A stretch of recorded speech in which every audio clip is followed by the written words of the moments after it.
which suddenly got me thinking about all the other Valve games that like sort of get abandoned, like Left 4 Dead. That series got just straight up abandoned. Portal, sitting. Their upcoming game abandoned, which I mean, probably. Do they have a game coming up? No, the Blue Box game. Yeah. Oh, hey, it's Chris. I mean, it's kind of, unfortunately, it's kind of par for the course in terms of, like, this is a company that I'm trying to not say my words carefully, but articulate in a way that it actually makes sense. It's a company that prides itself now, I think, in community and open source development, and they're very good at creating a foundation for great products, right? So they release something that, and keep in mind, Josh and I were talking about it before we hopped on. Valve is a company of about 300 employees. That's including like legal, sales, like it's not just 300 developers like cranking stuff out. They have a very that's all the people managing the storefront, which is incredibly huge. Yep. And all of their games and like their HR. And now like physical hardware distribution with Steam Deck. I mean, which they had before with, the Index and Steam Link, and Steam Controller and things like that. But it's a much different. It's a lot more. It's a lot more involved, and there's a lot more product that they're pushing there. But the point I'm trying to make is, they are still a small lateral company, in terms of even, the way that you want to move. For those who don't know, Valve is a company where if you want to work on something, you get enough people to rally around it, they will basically say, all right, if you get a team going, then get those resources going, pitch an idea, and if the people, Gabe or whoever else likes it, then they will continue development on that product. Right now, their primary focus being Steam Deck. It kind of begs it necessitates having long-term products in the long term that are supported by community members. That's why you're getting things like Black Mesa is by the Crowbar Initiative. Like, that's just a group of fans that like the original Half-Life that made this thing. It's why you have community servers running Team Fortress 2, and nobody's fixing it, because for them it's like this game, they give that game away for free. Like, there's no revenue to be made, for them to you fix say that. But they do make money on it. That's the thing. Sure. Like, part of what I loved about Valve when I first started playing Dota and TF2 was that community like aspect of it, because it meant that like people who just like loved Dota and loved TF2 were like making items for the game, then they were getting paid to do it, and it meant that you just got like a lot of stuff. Yeah. And it felt kind of neat because you were like supporting the people who were making like really cool stuff, but it becomes a little harder when like they say, okay, we'll let the community handle it, but the thing that needs fixing is not something the community can fix. Oh no, and that's that's the primary issue, is that they're like, sure, this main crux of, whether it's what our revenue is going to create revenue for us, or is something that we're going to internally manage, like, that's just going to sit there. But if there's a major, at least in Team Fortress 2's case, that if anything were to happen to that, at least players still have this. And I think because they have that thing to fall back on, that's really all they care about. Sure. Yeah. It's not a good excuse, but it's I don't know. Outside of outsourcing, having like and they may, subcontract some company to do this. I don't know, but it seems like, just given the state of a lot of their games, they don't. They seem to be a very internally driven, like, it happens at the mothership and that's about it, unless a community of developers like get the blessing from Gabe. Like, they don't tend to let anybody else into that sandbox.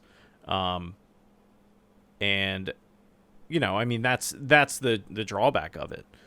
is that these problems do come up, and there's not a whole lot you can do. I mean, I think part of it, you figure when that problem started happening, how many people were, it was what, 2020 is when that started happening? 2020, how many people were still into Overwatch at that point?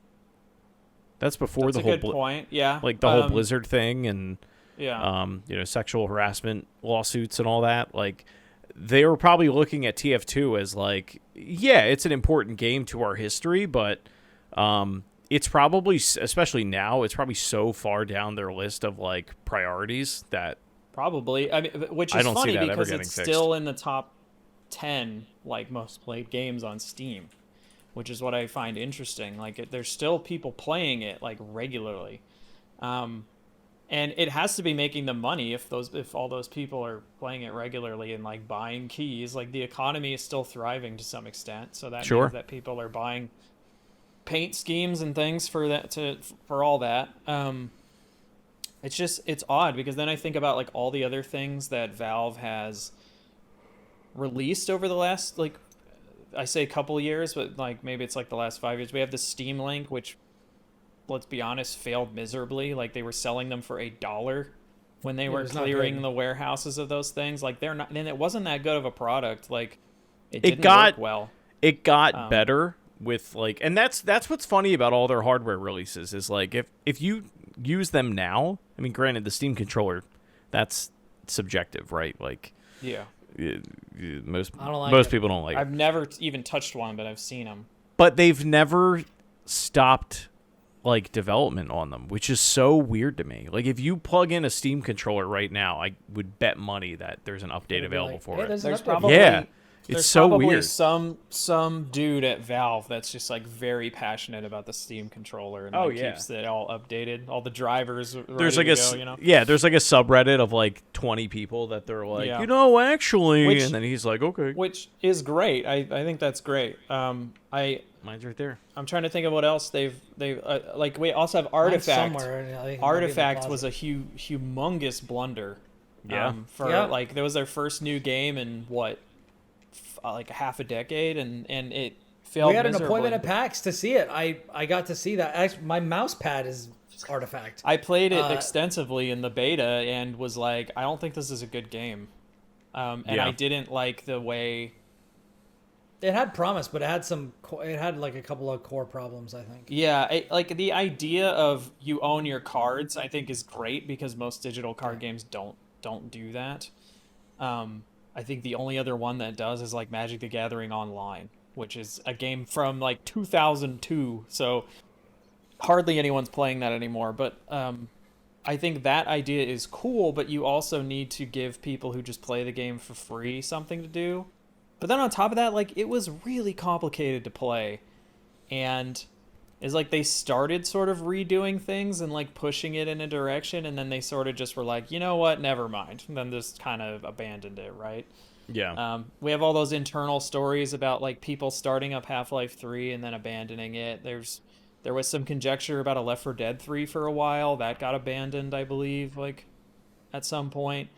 So it just made me wonder, like, at what, because seeing a lot of the videos about the Steam Deck, like people have a lot of positive things to say about it, but then there's all these things where like, oh, someone got this thing like working correctly, or Windows sucks on it, or like this thing doesn't really work great, or like if you were it's a portable device and they're like it lasts maybe 2 to 3 hours like outside of your home, right? And it's like how long necessary until is that?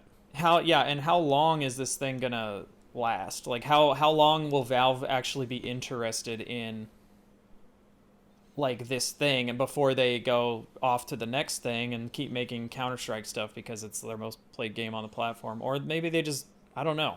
It's like I want them to make I want them to make games again, but I also want them to like maybe just commit to something, because they seem unable to commit. What I'm saying is I want like Team Fortress 3, or I want some big like overhaul of TF2. It's on some level, but I also like want Portal 3, and I want the Half-Life fans to get what they want. I'm not a huge Half-Life person, but I want them to get what they want just because it's been so long. I would mean, love a Left 4 Dead 3, because I don't feel like Back 4 Blood quite did it. Yeah. It was like almost, but not quite. Yeah. I don't know. It's a weird company. It seems like we want Valve to be like at least I'm of this mindset at this point. I want Valve to be a major player like a Sony or a Microsoft or Nintendo. And they have the biggest number of players already. Yeah. But they have essentially like infinite resources. Well, no, that's just it. They don't. They have infinite resources financially. Financially is what I mean. And from an infrastructure standpoint, but from a human resource perspective, they do not. And I think it's because check on the market caps. It takes a certain mind to fit in there. And I think there's a very specific type of person that they look for to work at that company. And it's very selective. I wonder how much of I don't know how long that can last though, especially we're trying to compare them to distributing software and hardware at a Microsoft scale or an Apple scale. And if they're talking about multiple SKUs of this product, the support alone, just taking that in and dealing with hardware and things like that, and there's a lot of this I don't know. I don't know. They could subcontract all this kind of stuff, but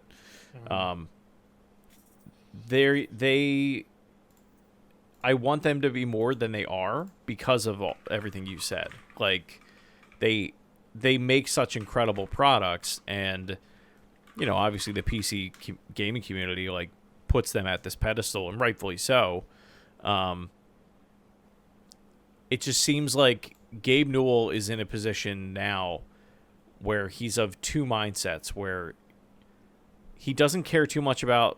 I mean, at the end of the day, he cares about solving interesting problems, is what he says time and time again. But it's pushing out the Steam Deck and human brain interfaces is they're the two hot topics that he constantly hits on in every interview that he goes on. I don't think we'll see a Half-Life 3 until that happens. I at this point don't think we'll ever see it. Yeah. Interesting. So here's a couple of facts. So I looked up net worth because I was just like, come on, Steam's got to be up there, right? According to 4 sources, Xbox's net worth $600 billion. Mm-hmm. No surprise, it's huge. Nintendo net worth $85 billion. Mm-hmm. Okay. PlayStation $45 billion. Mm-hmm. Valve $12 billion. Look up Gabe Newell's net worth. Yeah. How much of that is him? Yeah. He's one of the richest people on the planet, and people don't talk about that. Yeah. $3.8 billion. For some reason, I thought it was 6. Still a lot of money. Yeah. Yeah. I for a guy that lives at that office, basically. Maybe it's just I don't know if people younger than us necessarily care, but back when I was just getting into college and Steam was relatively new, Valve just felt like this gaming company that was doing literally what no one else was doing. They had this just really interesting vibe, and the way that Steam worked with trading items with other players, and it had its own built-in voice chat. It had official servers, community servers. They were still releasing games regularly. Then they had Steam Workshop, which they still have, right? But just the idea that you don't Greenlight. Yeah, just the idea that you don't have to leave the client to see popular mods. If you were someone that was playing Left 4 Dead 2 every week or whatever, you could go in the workshop and it's someone has made you a whole campaign to play, essentially. And that still right? happens. And Half-Life that Alyx does still happen. you know, like Yeah. Half-Life Alyx has I think 2 BioShock mods at this point, where you can go around Rapture like in that engine, which is pretty crazy. But That's kind of cool. yeah, Steam is still on the bleeding edge as far as mods are concerned, but to Josh's point, like they were a really unique place to play. They were doing a lot of things that nobody else was doing, but since then the industry has largely caught up. well, and that's a very and they're not really pushing anything forward anymore. yeah, and that's a really important point, is that there aren't that many problems left to solve. Like, that's at least that I can think of, and it's going to take somebody with a very forward-thinking mind, or a group of people with very forward-thinking minds over the next, 2 decades, to go into that company and really, or I mean any of these companies, and really, really shake things up. Because right now, what are the limitations? It's bandwidth. It's hard battery life on portable it's devices. hardware. It's the limitations of hardware. It's not even so much. I mean, you could say it like in terms of development, and what goes into actually making a game, like how the cost of it, right? Yeah. But for the most part, But Unreal's working on that. yeah, well, yeah, exactly. Like Epic has all that figured out. But it's not like, oh my god, like remember when who's the guy in Half-Life? The Mr. Freeman. I can't even think of his name right Gordon Freeman. The now. G-Man. The G-Man. Like Oh, when you saw G-Man for the first time in Half-Life 2, and like he looked like a real person, and it was like, oh my god, his skin looks real. He can blink. He can make eye contact with you. now you're like, And now it's like every, how many games do that come out a month? Like there just aren't that many like super interesting, like easy wins, I guess I should say. There aren't that many easy wins left. Now it is like, I think that's why they went the VR route when they did, because it was a space that not many people were exploring, and it didn't take off, I think, the way that they had hoped. But they are a company that is going to continue to try and find weird things like that. yeah. I mean that I would say that's maybe why. I think they've exacerbated the problem that I think we have, though, is that they seem to only be, at least just based on what they've been doing, it seems like they're only hiring technology people. Like they've essentially pivoted to a technology company, and Absolutely. not really like a game studio anymore. Which Oh, I could yeah. be totally wrong about that, but just No, based I on mean- the amount But I of mean, games they I- release, doesn't seem to be that way, right? No, I don't think that's wrong at all. Think about when half. And we talked about this before when they got Campo Santo, and it's like in the Valley of the Gods just vanished off the face of the earth. Yeah. Because they pulled them over to help with Half-Life Alyx, which like they could be super happy with, but like, and of course I'm sure this has happened a ton of times when teams have been acquired and like they just hadn't made what they were working on public, and that still disappeared and people just didn't know about it. Yeah. But now That happens all the It's time. a concrete example of that kind of sucks. I was looking forward to this, you know what I mean? And how many things have they put out? And obviously this is not a purely Valve issue, because we can look at Google, we can look at Stadia, we can look at what Jade Raymond and their team were working on over there, and all these sorts of things. Or I mean, like, this- yeah, that- Facebook and all these sorts those of things. comparisons This is just are a big endless. tech company thing. But yeah, Chris, you were saying something? I mean, if you think about, going back to what Josh was saying about them being a software company before, beyond just solving the interesting problems of like, development in 3D and, pushing graphics forward and things like that. Like, part of the development of Half-Life was just for Gabe to see if he could write a game on Windows 3. Like, just to see if he could do it. And then, that game came out. It was after Doom. And everybody was like, Yeah, and it like "Whoa." blew a lot of people's minds because it also like controlled unlike anything they'd ever seen, and these polygonal graphics and all that.